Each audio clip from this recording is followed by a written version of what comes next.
Meanwhile, ensure the policies you're rolling out as a result of the economic crisis do not trample on the rights of the citizens. Well, these are the words of the Africa Office of Commonwealth Human Rights Initiative to Government of Ghana.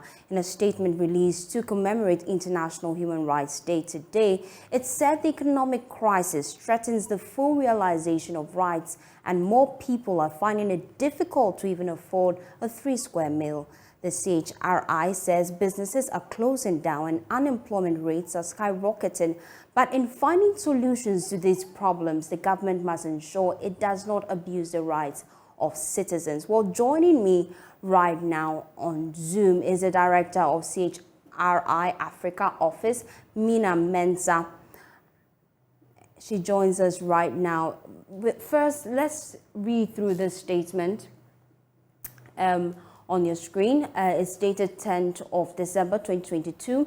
It's from the Commonwealth Human Rights Initiative Africa Office, and it reads that December 10 every year is a day set aside by the global community to mark International Human Rights Day, and today we at the Africa Office of the CHRI would like to salute civil society organizations and human rights activists who continue to work tirelessly to promote human rights in our society. Well, this year's theme, Dignity, Freedom and Justice for All, we believe is apt because of the global economic downturn we find ourselves in.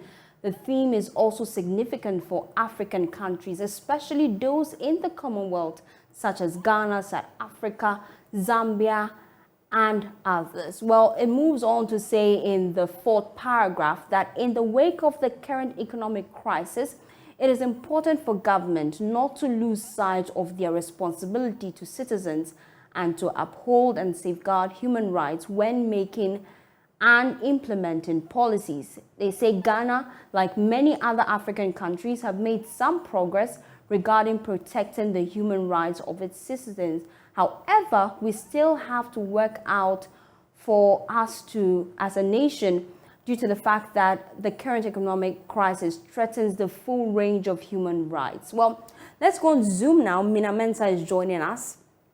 This statement is urging government to ensure that the policies it's rolling out in these times do not trample on the rights of citizens. Now, what are some of these programs and policies that can be considered perilous in these times?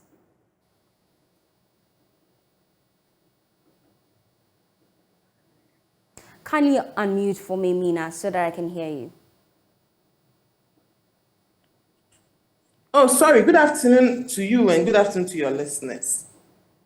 We are all aware of some of the policies, especially when it comes to people's savings, pensions, and some of the investments that have been affected. And when we talk about the right to dignity, you must be able to afford a certain standard of living to live in a dignified manner.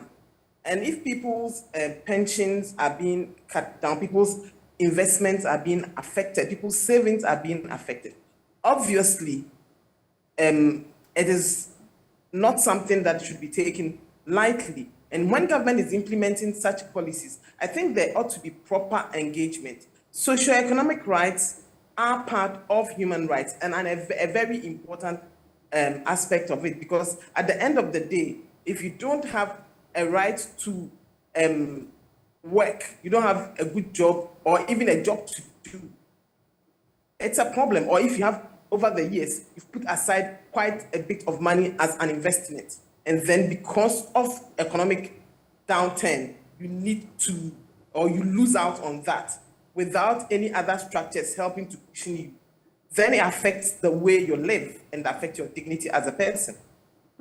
Interesting. Well, government in its defense says that these are just measures they're putting in place to ensure the country bounces back, especially after the impact of COVID-19, the Ukraine-Russia war. This is just for the meantime. You don't think it's right? It's not a question of it being right or wrong. And if you look at the statement very well, what we said is that when such measures are being put in place, government ought to think through it very well and put in appropriate measures to ensure that people are cushioned. It is well and fine to say that it is just for, it's a temporary measure, but people are losing money. Businesses are closing down. People are losing their jobs. People need to feed their families.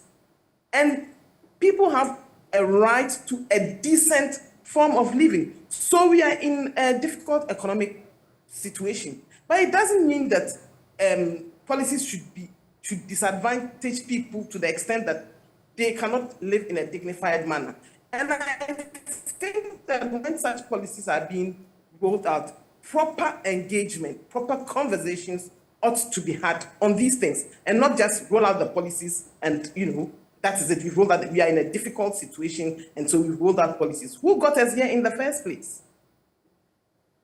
Well, in your statement, you talk about how people are unable to afford a 3-square meal and more. In what way are rights affected here? Meanwhile, we want to know what you can do in the meantime to help as a civil society group. It is interesting how sometimes it is made to look that it is civil society's responsibility to cushion the state. The state has a responsibility to its citizens. We support. What we can do is what we are doing. Tell government, we are supposed to keep government accountable.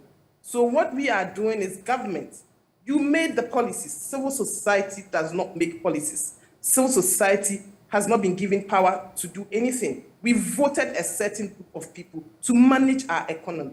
And what we can do as civil society is to continually bring out some of these things so that government would be aware that somebody is also monitoring to keep them accountable. So that's the best that we can do, because where we are today is because of policies that were made on our behalf.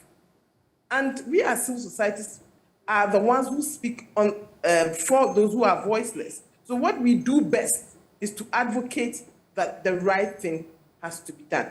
So all we are saying is that it is a global thing, yes, but we need to engage properly. Government needs to engage its citizens properly when policies are being churned out, and not just present policies and say that because this is the situation, take it just like that. We need to have proper conversations around these things. Interesting. So what concrete policies do you feel can be drafted in this hard times to help support the vulnerable in society? I guess government has a plan. At the end of the day, the decisions were made for them. I do not have the kind of information that they have. So it would be difficult to ask me, an outsider, who does not, because even when you want access to information to make the right kind of decisions, you are not given the right kind of information to be able to make the right kinds of decisions. So since I don't have the whole picture, it will be very difficult for me to get up and say that government ought to do A and B. That is why I am saying. But then, sorry to cut you, but then as an association or an organization, you have the right to actually demand information from government if that's your concern. It is not my concern. I do know that I have the right. You are a media person. Mm-hmm. When you demand information, how long does it take for you to get it? Do you even actually get the information that you need? We are in this country when people are demanding for information and all kinds of excuses are being given. And when I say we don't have all the information, it is not a question of demanding. It is a question of government proactively disclosing information that will help us make decisions. I do not have to go and ask for information that by right I should be given because we are in dire straits. It is a right that government should be able to engage us, give us the true picture so that we are informed. If people had prior information as to how bad things are, I guess people would have probably put in structures that would cushion them, even if we have to go through these things. But we live in a country where information is a commodity that is given in thoughts, and it makes it difficult for people to make informed decisions and informed choices. And access to information is a human right, and it helps if things are transparent, so that even when government churns out policies, we are able to support the policies that they are churning out. The policies might be good for us. They might be difficult policies, but they might be good for us. But then what kind of information do we have so that we support whatever policies they bring up? This is what we are talking about. Oh, thank you very much. Mina Mensah, there is head of the Africa office for CHRI.